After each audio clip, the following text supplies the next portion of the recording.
আসসালামু আলাইকুম। Welcome to spread happiness with Shrabani. আমরা মনে করি যে সময়টা কাটছে সেটা খুবই খারাপ সময় কাটছে, ভবিষ্যতে হয়তো আরও ভালো সময় কাটবে। তবে বাস্তব ক্ষেত্রে কিন্তু তার উল্টোটাই দেখা যায়। বাস্তবে দেখা যায় আগে যে সময়গুলো চলে গিয়েছে সেগুলোই খুব সুন্দর ছিল। ভবিষ্যতে যেসব সময় আসছে সেগুলো আরও বেশি কঠিন হয়ে আসছে। বিভিন্ন দায়িত্ব, বিভিন্ন সমস্যা সব কিছুই মোকাবেলা করতে হচ্ছে। তাই মনে হয় আগের দিনগুলোই কত সুন্দর ছিল। যেমনটা আমার সাথেই ঘটেছে। যখন আমি বরিশাল চলে এসেছি তখন মনে হয়েছিল কক্সবাজারের সময়গুলো আসলেই কত সুন্দর ছিল। আর এখন যে বরিশালে বসে সময়গুলো কাটাচ্ছি সেগুলো খুবই কঠিন, খুবই কষ্টকর। তবে আজকের বর্তমানে এসে মনে হচ্ছে যে বরিশালে কাটানোর সময়গুলোই খুবই সুন্দর ছিল। কারণ তখন আমার সাথে আমার হাজবেন্ড ছিল। আমার বাচ্চা, আমার হাজবেন্ড, আমরা সবাই মিলে খুবই সুন্দর একটা সময় কাটিয়েছি। আর এখন সাফির আব্বু বিদেশ চলে যাওয়ার পর থেকে সব কিছুই মনে হচ্ছে একটা স্মৃতি। এই যে ভিডিওগুলো এডিট করি, এই ভিডিওগুলো তো অনেক আগের, প্রায় ৫-৬ মাস আগের। যখন এই ভিডিওগুলো দেখি তখন কত স্মৃতি সামনে আসে। মনে হয় ইস, আবার যদি সেই সময়টা ফিরে পেতাম। তবে সময় তো সবসময় চলমান, তবুও মনে আশা বেঁধে রাখি হয়তো কোনো একদিন ভালো সময় আসবে। তো যাই হোক, ভিডিওটি শুরু করা যাক। ভিডিওতে যে জায়গাটি দেখছেন সেটি হলো বরিশালের দপদপিয়া ব্রিজ। এই জায়গাটা যাওয়ার মূল উদ্দেশ্যই ছিল বরিশাল ভার্সিটিতে ঢোকার। তবে গিয়ে শুনি যে এখন তারা নাকি সবাইকে ভেতরে যাওয়ার জন্য অ্যালাউ করে না। বেশ কিছু রেস্ট্রিকশনের কারণে আপাতত ভিতরে যাওয়া নিষেধ। তো আমার মনে হয় ভালোই হয়েছে, কারণ বাইরের মানুষ বেশি একটা ভার্সিটির ভিতরে না ঢোকাই ভালো। তো যাই হোক, যেহেতু আমরা ঢুকতে পারলাম না তাই বাইরে একটু ঘোরাঘুরি করেই সেই সময়টা পুষিয়ে নেওয়ার চেষ্টা করেছি। ভার্সিটির সামনেই অনেকগুলো খাবারের দোকান ছিল। তো আমরা যেহেতু আজকে একটু সদরের দিকে গিয়ে খাওয়া দাওয়া করব ভেবেছি, তাই ওখানে বেশি কিছু খাইনি, কয়েকটা চপ খেয়েছিলাম। চপ খাওয়ার পরে ওখান থেকে আমরা দপদপিয়া ব্রিজের উদ্দেশ্যে হাঁটা শুরু করেছি। দপদপিয়া ব্রিজ বরিশাল ভার্সিটির পাশেই।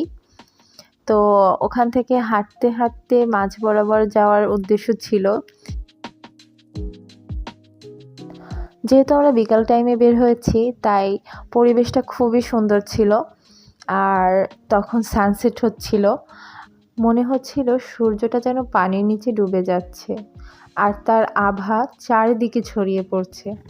এত মনোমুগ্ধকর দৃশ্য আমি আগে কখনো দেখিনি। মহান আল্লাহ তাআলার সুন্দর সৃষ্টি। মনে হচ্ছিল যেন প্রকৃতির মাঝে হারিয়ে যাচ্ছি। ইচ্ছে করছিল ওখানে আরও কিছু সময় থাকার, কিন্তু প্রকৃতি তো আর সবসময় একই রূপে থাকবে না। সন্ধ্যার সাথে সাথে এই সৌন্দর্যটা না বিলীন হয়ে গিয়েছিল। সন্ধ্যা হওয়ার সাথে সাথে এই লাল আভাটা চলে যায় আর অন্ধকার নেমে আসে। এই জায়গাটা রাত্রিরে থাকার জন্য ভালো না, তাই আমরা এখান থেকে সন্ধ্যা হওয়ার সাথে সাথেই চলে যাই। এরপরে আমরা গিয়েছিলাম বরিশালের সকাল সন্ধ্যা রেস্টুরেন্টে। এটা একটা ফেমাস রেস্টুরেন্ট, সবাই জানে। শুধু বরিশালের মানুষ না, বাইরে থেকে যারাই আসে সবাই এখানে খেতে আসে। বরিশালের জনপ্রিয় রেস্টুরেন্টগুলোর মধ্যেও এটাও অন্যতম।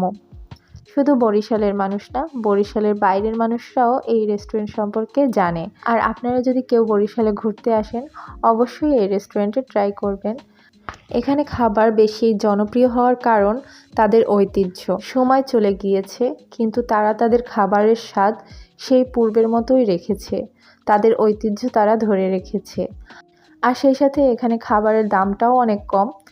বিশেষ করে এখানে সকালে আর সন্ধ্যায় দুইটা নাস্তা পাওয়া যায়, সেটাই এখানে বেশি জনপ্রিয়। যে কারণেই এই রেস্টুরেন্টটার নাম সকাল সন্ধ্যা রেস্টুরেন্ট রাখা হয়েছে। এখানে যে লুচির প্লেটারটা দেখেছেন সেটা পুরোটার দাম ৬০ টাকা মাত্র। আর সকালবেলা যে খাবারটা থাকে সেখানে লুচির পরিবর্তে পরোটা থাকে। আর খাবারের স্বাদটা যদি আপনারা জিজ্ঞেস করেন তাহলে আমি ১০০-তে ১০০ দিতেই রাজি।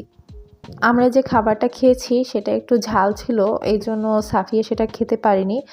আর ওর জন্য এই জন্য 2টা মিষ্টি অর্ডার করেছি, একটা ছানার মিষ্টি আর একটা রসমালাই। আর ওর বাবার সাথে এই খাবারটা কত আনন্দ করে খাচ্ছিল। যে সময়টা চলে যায় সেটা আর কখনো ফিরে আসে না। তবে স্মৃতি ধরে রেখে তো আর লাভ নেই, ভবিষ্যতে যেটা আসবে সেটা আমাদের স্বীকার করে নিতেই হবে।